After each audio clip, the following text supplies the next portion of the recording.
Hi, I'm Faye J. Engel, and this is Story Prompt Challenge.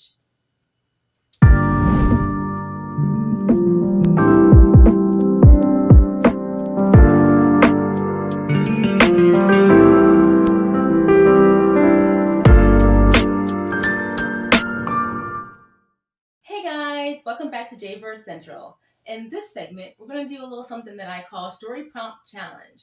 And how this works is I have this book full of story prompts. I'm going to randomly flip through the book and pick a random story prompt. Each prompt has a set of words that I have to include in the story.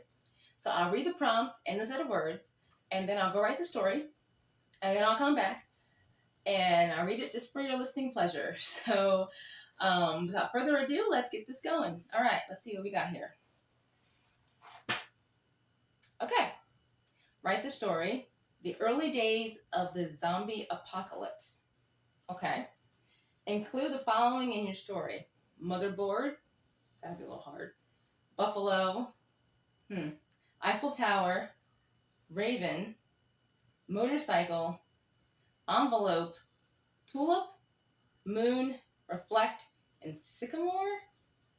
I don't know what I'm gonna do with sycamore. It's gonna be interesting.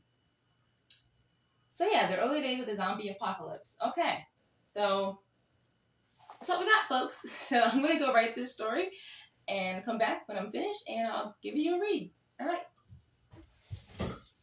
All right, guys, I'm back, and I've written this story, and I'm calling it Fortress of Survival. So here we go. I didn't know what to do. The world was in a state of panic. The chaos spread faster than the virus itself. I sat in my basement workshop staring at a dismantled motherboard. It was a project I had just started working on. My once peaceful neighborhood had turned into a madhouse, and the only thing keeping me sane was my obsession with fixing things. It had been 2 months since the apocalypse began. The virus had come out of nowhere, transforming people into ravenous monsters within days. Cities fell, havoc reigned, and I had lost touch with my brother Mark. The last time I had heard from him was when he was in Paris on a business trip. I don't even know if he made it safely back to the States. For all I knew, he was no longer alive. Or worse, he was one of them. The screech of a raven from the sycamore tree outside my house jolted me out of my thoughts. Now, back in the present moment, I sat there contemplating my next move. I had been held up in my house for 3 days now, too afraid to leave and go anywhere. There was no telling what lurked around the corners. I knew I couldn't stay in my house forever, though. I was already running out of food. Just then, I heard a knock. It was coming from the front door. Cautiously, I made my way to the main floor of the house. Wishing I had a peephole, I slowly opened the door. There was nothing there. I looked around, wondering who could have been knocking when I noticed the flag on my mailbox was raised. The mail hadn't been running in weeks, so I didn't know how I'd have mail. However, I slowly made my way to the mailbox, staying alert for any threats. When I opened the box, there was an envelope inside it. I pulled it out and opened it, revealing a postcard. There was a picture of the Eiffel Tower on the front of it. On the other side, there was a note that read, "Meet me at the fort. Stay safe. Love, Mark." Mark was referring to the fort that our dad helped us build deep in the woods behind our childhood home. With our parents both gone, it was just me and Mark now. I was glad to know that he made it back from Paris and was still alive. Now the only problem was figuring out how to get to him.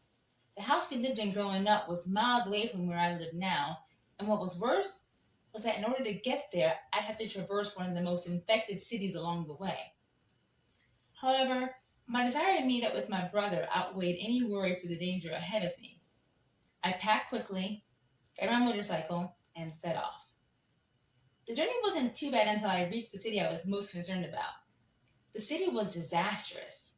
The infected roamed the streets and the air smelled of decay. I revved my motorcycle, dodging grasping hands and gnashing teeth.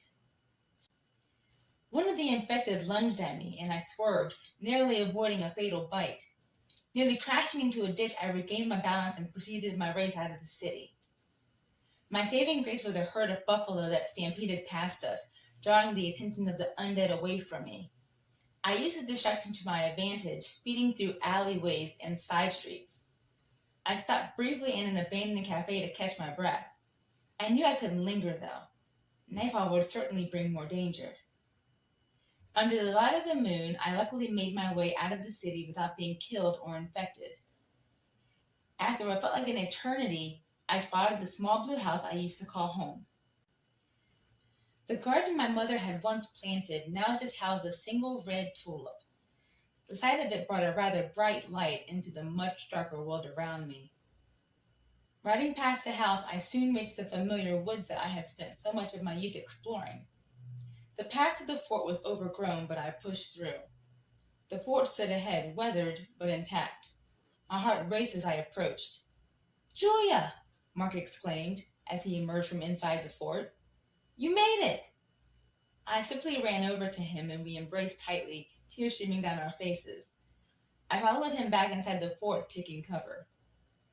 We sat together trying to reflect on our next steps. The fort, once a place of childhood adventure, now felt like a last stand. We knew we couldn't stay there, but for now, we were safe. As the night wore on, we made plans to gather supplies and go scouting, hoping to find some type of sanctuary away from the madness. The world was a nightmare, but simply having each other was enough to give us hope. The future was uncertain, but we knew one thing for sure. We were going to survive this. Somehow, some way. Okay, that was Fortress of Survival. I really hope you guys enjoyed this segment of Story Prompt Challenge. I'll see you in the next video, and until then, keep reading, Jaybirds.